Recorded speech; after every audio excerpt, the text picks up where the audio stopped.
Et si, il manque une petite chose, enfin deux petites choses même importantes que j'ai oublié de vous dire. La première chose, c'est toujours par rapport à votre carte. Si vous voyez bien les axes de communication, on a noté qu'il y a des détroits, des canaux, des passages qui sont des passages stratégiques importants dans les routes commerciales. Donc il faut bien penser aux passages stratégiques qui sont importants puisque c'est eux qui permettent le commerce. Un bateau va être, alors il y a des endroits où on est obligé, par exemple pour la Méditerranée, si vous voulez entrer en Méditerranée, vous devez passer par soit le détroit de Gibraltar, soit le canal de Suez, mais voilà, il n'y a pas d'autre façon de rentrer pour un bateau.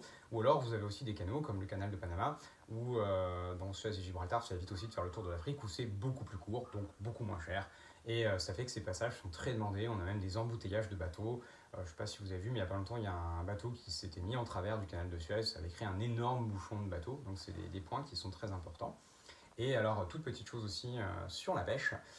Pour la pêche aussi, je ne vous ai pas parlé des poissons d'élevage. Je vous ai parlé de la pêche qui est un genre de chasse, mais je ne vous ai pas parlé de la culture, l'élevage de poissons. Donc, comme on a des vaches ou des moutons qu'on va élever en élevage intensif, on a aussi des poissons d'élevage intensif, notamment les saumons. Si vous mangez du saumon de Norvège, en général, ce n'est pas du saumon sauvage, c'est du saumon d'élevage, où il y a des fermes aquacoles. En fait, il y a une espèce d'immense filet comme ça, avec beaucoup de poissons à l'intérieur qu'on nourrit comme ça. Et mine de rien, ça représente un tiers du poisson qu'on mange, le poisson d'élevage quand même. Alors ça pose d'autres problèmes que le poisson sauvage, parce que là, il n'y a pas de risque de disparition, mais comme il y a une surpopulation, du coup, les poissons, ils vont être plus susceptibles d'attraper des maladies, et notamment les saumons de Norvège, il n'y a pas longtemps, ils avaient des poux de saumon, et du coup, il y en a beaucoup qui étaient morts, alors ils ont trouvé une solution, mettant d'autres poissons, du coup, ils mangent les poux de saumon des saumons, et les saumons vont mieux. Mais on a aussi l'aquaculture, ça s'appelle l'élevage de poissons.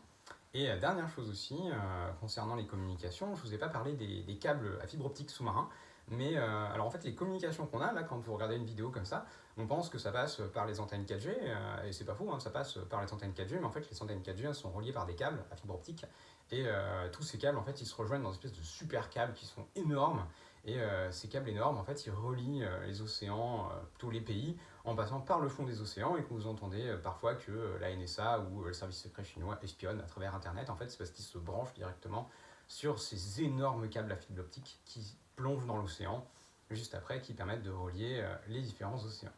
Voilà, donc cette fois c'est bon, j'ai rien oublié, on va donc pouvoir passer à la suite.